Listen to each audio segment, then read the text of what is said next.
TikTok meme coin is live! This is the worst tokenomics I've ever seen, and it is a scam. Anywho, I'm gonna go to bed, and I'll see you guys tomorrow. Helly Welch, the Tuah Girl, finally made her return after doing a pump and dump that cost her fans millions of dollars and then disappearing for 2 months. She recorded a new episode of her Talk Tuah podcast with FaZe Banks to talk about the rug pull, which her team posted and then deleted from her YouTube channel after some behind-the-scenes issues that FaZe Banks had with her team and their agreement to do the podcast in the first place. But honestly, this podcast was a big nothing burger. She was farming sympathy throughout and acting completely oblivious to anything related to crypto and refusing to take accountability for the scam that made her millions of dollars while FaZe Banks was just yapping the whole time. But I'm Jew, welcome to the channel. Please like and share the video. Don't forget to sub. Now, let's get into it. Hello guys, I'm back with another episode of Talk To, and I'm here with Banks. There he is. This podcast is actually 40 minutes long, and Helly actually only talks for like 4 or 5 minutes out of the whole runtime. The rest of the time is actually FaZe Banks yapping.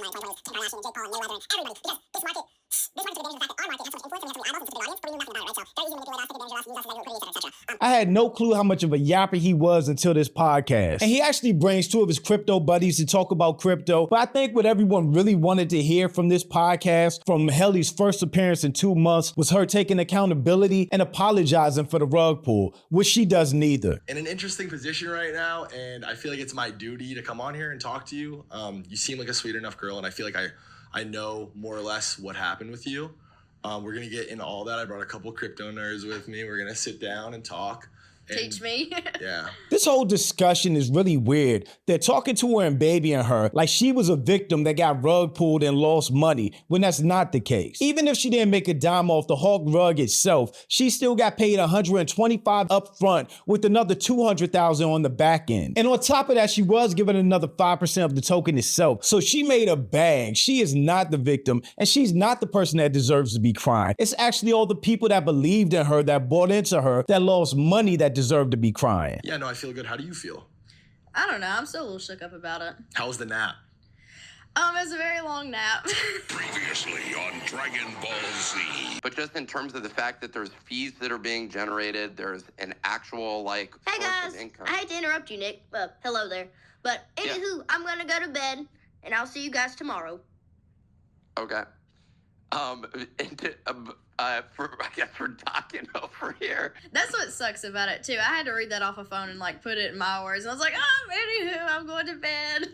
This is mainly for me, and again, why I wanted to come here and talk about this is because millions of people are going to watch this. Everybody's kind of waiting to hear what you say. Everyone's kind of waiting to see how this plays out. And 99% of these people don't know shit about crypto. Just and like I'm you. one of them. Just like you, I'm exactly. one of them. Exactly. And the ongoing joke on CT right now is like, if she just did this 2 days after Trump, she'd be okay. Exactly. Which isn't necessarily true because of the way it was done. And that's kind of the whole point, right? There's a right and a wrong way to do this. And if you have interest, it's mostly important that your network and the people that you trust to walk into this market are exactly that, people that you can trust. I think that's where I messed up. For sure. I want to start by saying thank you to all my true fans and all the people that actually watch my stuff and they keep up with me.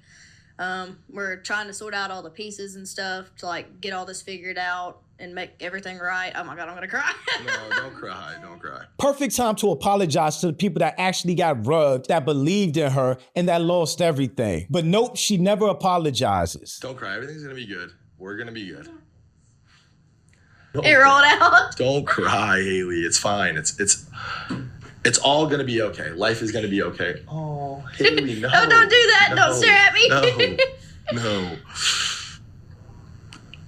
You just give You're adorable. Just give us a minute. Okay. It's gonna be okay. She's gotten the benefit of the doubt from so many people that nobody else would have gotten. Again, she was the face of the pump and dump. She was the reason that people bought into it in the first place. She is not a victim in all this. But people are going to buy into the crocodile tears and forgive her. I already saw some of those I forgive Helly comments on Twitter, which is crazy because at the bare minimum, she walked away with $300,000 from this whole thing. Well, so basically how this idea got brought to me, it was supposed to be like what do they call it, a long-term coin.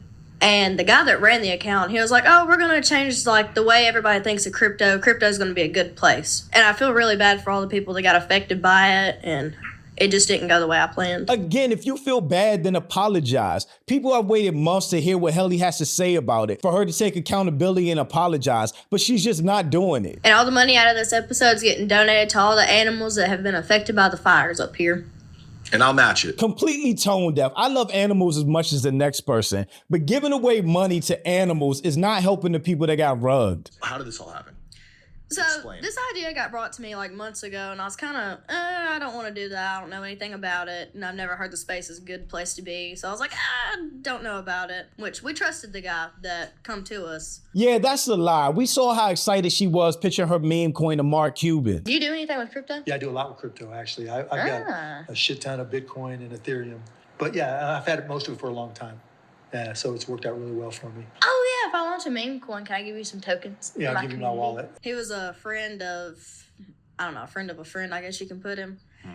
That was my biggest mistake. Yeah, I probably should have looked into him. We heard a little bit about him. Yeah, you might want to look into the person that you're going into a multi-million-dollar agreement with, of which you're going to be the face of. We finished the podcast that day, and then I ended up going in that room over there to get on that live where I was like scripted to say this, that, and the other, but put it in my own words.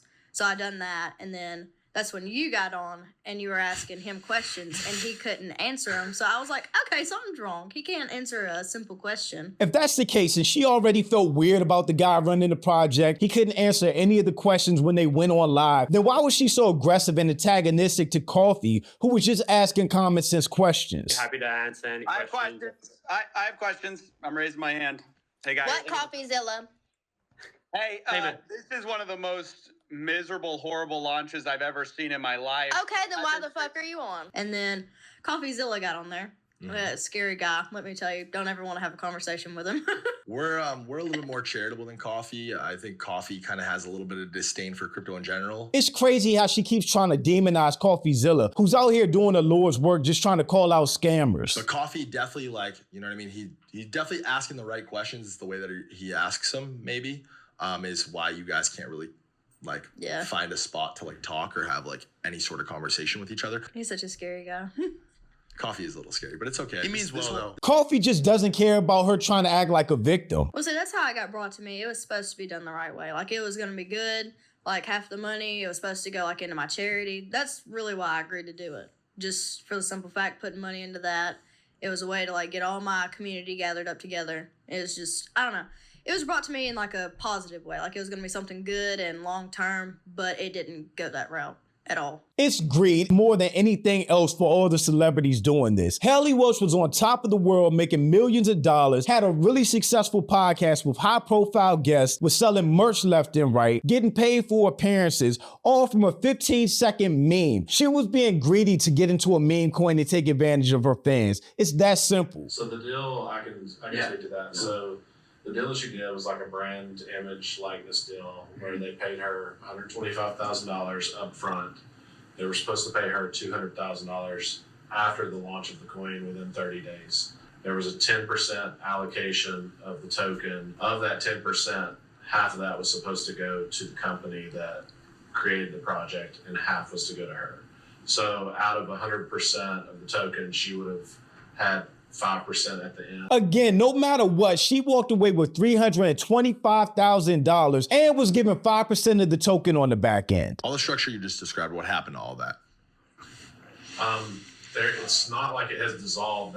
She got paid, and I'm not trying to hear her act like a victim after that. Like I said earlier, the podcast was almost immediately taken down and really can only be found on X at this point. So FaZe Banks responded to all of this on Twitter. So in an attempt to hear Helly Welch's side of the crypto scam story, I agreed to do her first podcast back. I had heavy stipulations, including not allowing markets to be manipulated by leaking this episode's existence before a resolution was found, her team finding a real solution regarding the money she made, where that should go, and what to do with the Coin project moving forward. Which is crazy because that just seems like they were lining up suckers for a round two, in my opinion. These incompetents leaked and or inside traded the coin. We noticed a random spike in volume on the coin, along with random messages asking us if we did the podcast. They completely blew it, and we called the episode off right then and there. Now today, the episode randomly gets leaked. The price of the coin is pumping, and they completely fucking fumbled the bag. yet again. What a fucking mess. Poor girl. It's a wonder she found herself in this position in the first place. She is not a poor girl. This is a woman that turned a 15-second meme into a full career, making her millions of dollars, and she's continuing to do so. Banks also had one more tweet following that. To be honest, I just wanted to pipe. So yeah, not much has changed, but it does seem like she was using this podcast to steal her way back into the public, get back to making her podcast episodes, and move on like nothing happened, which will probably happen anyway because, like I said, from a lot of the Twitter comments, people are forgiving her and acting like she did nothing wrong. But thanks for watching. Y'all let me know what you think about all this in the comments.